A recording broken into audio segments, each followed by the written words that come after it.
We'll live together for you. As I was preparing to move into the home I purchased under my name, my mother-in-law, who suddenly showed up at our house, blurted out something outrageous. I had endured endless harassment from her, and whenever I visited my in-laws' home, I was worked to the bone like a draft horse. Although my father-in-law did nothing, he never stopped her and seemed to be riding along. It was likely that she would plan to live with us and exploit me. Thinking I wouldn't let this happen, I shared a shocking fact with my in-laws. What? I'm single, you know? What? My in-laws, flustered by the revelation that I was single, continued to badmouth me. Witnessing all this, a certain person became even more furious than before. I am Vanessa, 33 years old, working as a regular employee at a major company. My husband, Justin, works at the same company, and we have been married for 2 years. We met at a company drinking party, and it seems he fell in love with me at first sight. Justin asked around at the company intensely to find out which department I was in and approached me aggressively. Initially, I wondered what kind of person he was. But seeing him come to see me daily and inviting me out for meals made me feel assured and possibly happy to be with someone who pursued me so persistently, so I accepted his feelings. After about 2 years of dating, we got married. We seemed to have started a happy married life. Life with Justin was going very smoothly. Working at the same company made it easy to coordinate schedules and share household chores. And we could even go on trips far away when we dated. I really think it was good for me to have married him. Except for one thing.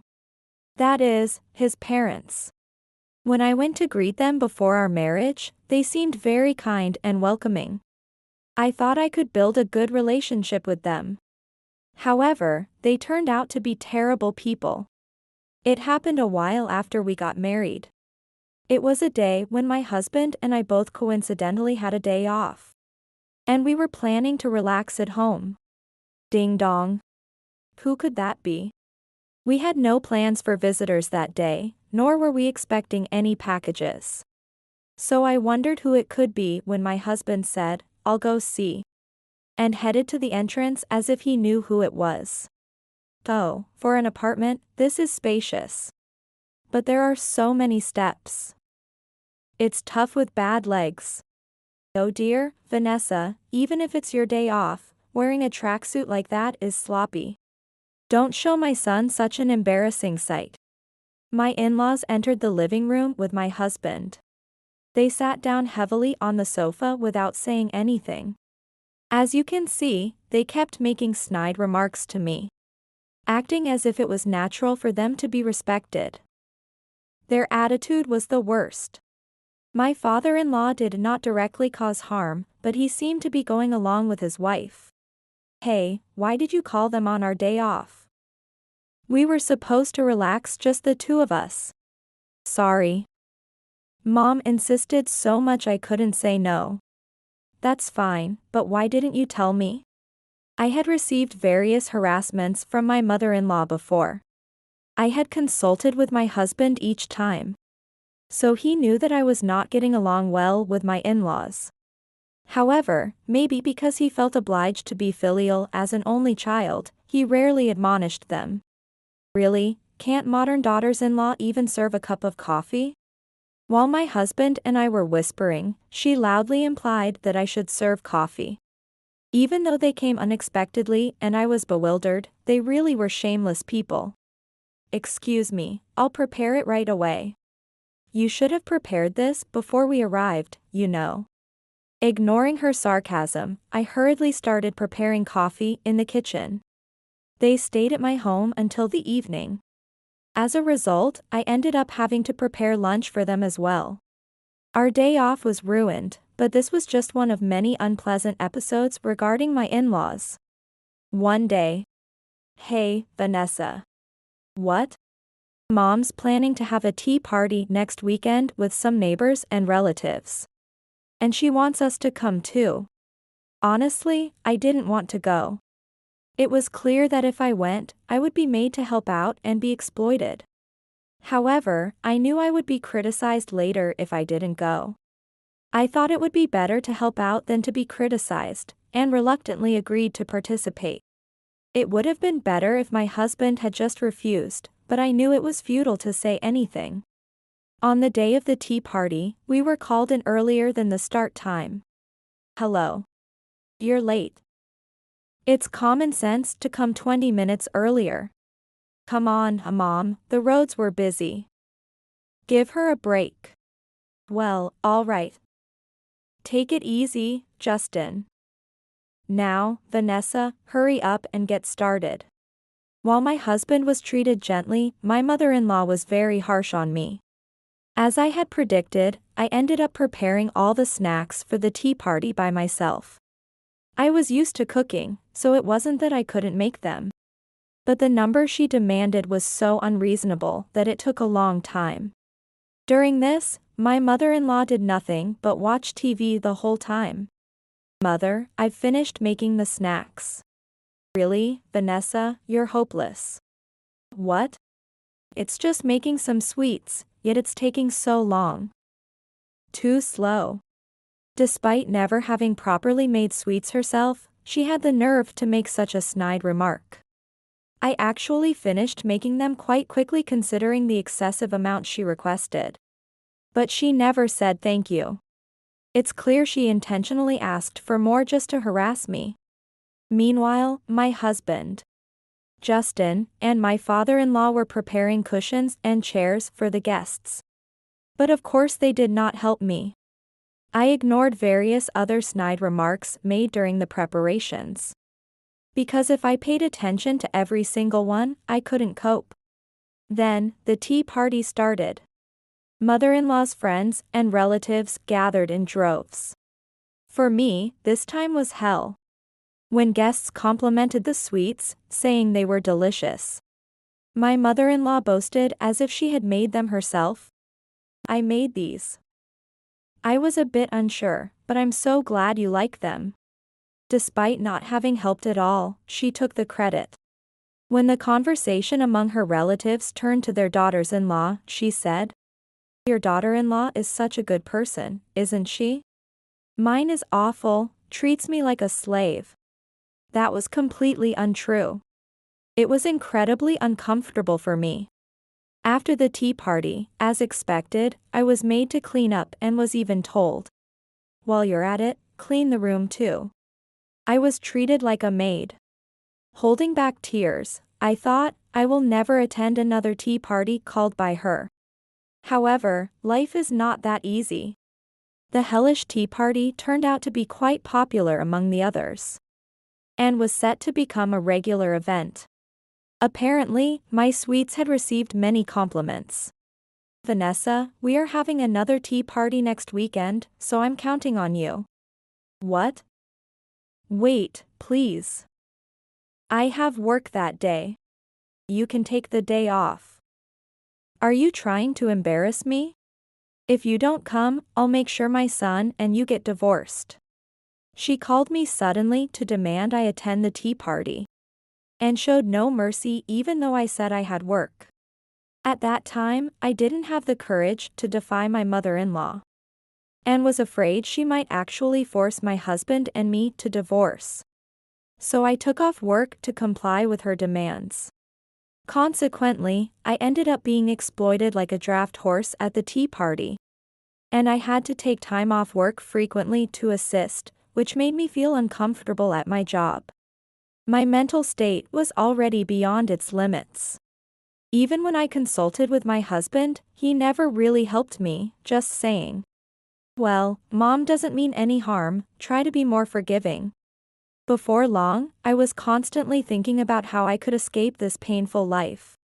The solution I came to was, let's get a divorce. What? It was to divorce my husband. I struggled a lot with the decision. Although I felt distrustful because he didn't help me, I still loved him. However, I didn't want to continue a life tormented by my in-laws, mostly my mother-in-law. If we divorced, my husband and I would become practically strangers. So I wouldn't need to deal with his parents anymore. The issue was whether my husband would agree to the divorce. No, I don't want a divorce. What's gotten into you all of a sudden? I just don't want to deal with your mother anymore. You know what our relationship is like, right? I know, but divorce? I love you, Vanessa, and I want to be with you forever. I feel the same way. But I can't take it anymore. So, let's divorce formally and live separately, but we can keep in touch and continue our relationship. How about that? Reluctantly, my husband agreed. Thus, we ended up divorcing due to my mother-in-law's malicious behavior. Life after the divorce was truly comfortable.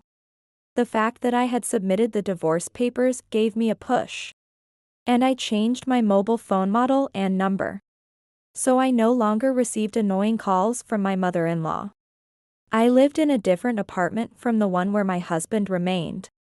And since then, my in-laws stopped visiting unexpectedly. I was living a comfortable life without them, but something was still missing. It was my married life with my husband. Although we divorced, we both still loved each other, and I wasn't satisfied living separately. So, I came up with a plan. It was risky and could result in significant losses, but I decided to go for it. As a preliminary step, I immersed myself in work like never before. Before the divorce, I often had to miss work due to those hellish tea parties. But after explaining the situation to my colleagues and committing myself again, I regained their trust. And finally, I've saved enough. I had managed to save as much as $500,000. Saving money had been my hobby since university, and my dream was to buy my own home. After years of diligent saving, I had finally reached my goal of $500,000. With this amount, I could buy a somewhat fancy house. I immediately contacted my husband to discuss buying a home. A home? But buying a house costs a lot of money. Where will you get it? Don't worry about that. I've saved up enough. How about we go see some model homes on our next day off? Thus, we set a date to visit model homes. He was surprised but grateful that I had saved so much money. And I felt glad that I had worked so hard to save. By the way, let's not tell your parents about buying a house just yet. I'll let them know when the time is right. Got it. If we tell them now, who knows what they'll do. In this way, while confirming that we still had feelings for reconciliation, we steadily proceeded with the preparations for our home. After a while, as my husband and I visited various model homes, we imagined our future home together, considering details. It would be helpful to have a socket here. I'd like the kitchen layout to be like this. Also, I want the kitchen to be visible from the living room. We also considered having children in the future, so we took that into account too. And finally, the blueprint was completed and the construction began.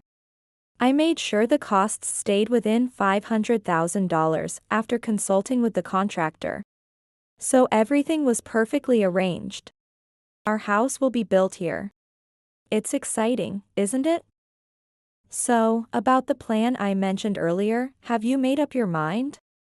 For us to live happily together in our new home. It was absolutely necessary that my in-laws would not interfere. I had told him that he needed to either convince his parents to stay away or cut ties with them completely. Sorry, I still haven't made up my mind. I'm an only child. And although I understand that mom has done some terrible things to you, Vanessa, I owe them for raising me, and I'm worried about what will happen if I'm gone. While I couldn't forgive his parents, I understood his feelings. Well, it's up to you what to do. I bought this house in my name. And we're divorced, so you don't have to force yourself to come here. Now it was up to him to make his decision. We parted ways that day. Since the house would take some time to build, I worked hard at my job and slowly prepared for the move. No matter what choice my husband made, I was ready to cut my in-laws off completely. Either way, my plan seemed likely to work. After finishing work that day, I continued with the moving preparations. Then, I received a message on my smartphone. It was from my husband. Well done. Seeing the message from him, I smiled slyly. It looked like we were on track for the best possible future. After some time, our dream home was completed. The house turned out just as I had hoped, and I was very pleased with it. Seeing the completed home, I realized once again what a major purchase I had made. But just because the house was finished, it didn't mean I was satisfied. The real battle was just beginning. Since I had been preparing to move before the house was completed, I had the movers smoothly transfer all my belongings to the new home. After moving, I went to the apartment where my husband was now living alone. Sitting at the dining table in the living room, I heard noises from the entrance. Finally, the day had come. My husband had brought his parents. It's been a while since I've been here. Why haven't you invited us over sooner? Young people these days don't understand manners at all. As usual, my in-laws came into the living room complaining. And upon seeing me, Vanessa, I heard you were on a long business trip, but here you are. Why didn't you tell us sooner? I'm sorry about that. I just returned yesterday and have been too busy to get in touch. Of course, I had never been on a business trip. I had lied to them about it just for this day. Well, that's all right. More importantly, you bought a house, right? And you spent quite a bit of money on it. It sounds spacious enough, and will live together for you. As expected, my mother-in-law was hooked by the news of the house purchase. She quite arrogantly offered to live with us. But it was clear from her past behavior that she only wanted to exploit me. Indeed, it would be more reassuring for us to live together. That's why you built the house, right? I almost burst out laughing at his comment. Hearing this, my husband silently observed the situation. Can you sit down for now and talk about it in detail? As my in-laws sat down, I served them coffee. Oh, you're being unusually thoughtful, she commented as she took a sip of the coffee. Being polite to them was going to end today. Now, about this new house I bought. Yes. You bought it for us, right? I'm looking forward to living with Justin and you, Vanessa. What? I'm single, though. What? In fact, I had not told them that we were divorced. To escape my mother-in-law's unreasonable demands, I had lied about being on a long business trip. As I revealed that I was single, they shouted, turning red with anger. What do you mean you're single? Vanessa, you're married to Justin. What nonsense are you talking? Are you making fun of old people? Exactly as I said. Justin and I are divorced, so I'm single. I bought the new house in my name, so you can't live there. I have the right to decide who lives in the new house. Divorced. I didn't hear about this. I thought it was strange. Suddenly going on a long business trip. You were lying. Because of you, I was embarrassed. Don't do whatever you want just because you married into this family. Take responsibility. So you betrayed not only us but also Justin. What a person. It's good that you divorced. As I firmly stated they couldn't live there, my in-laws bombarded me with complaints and sarcasm.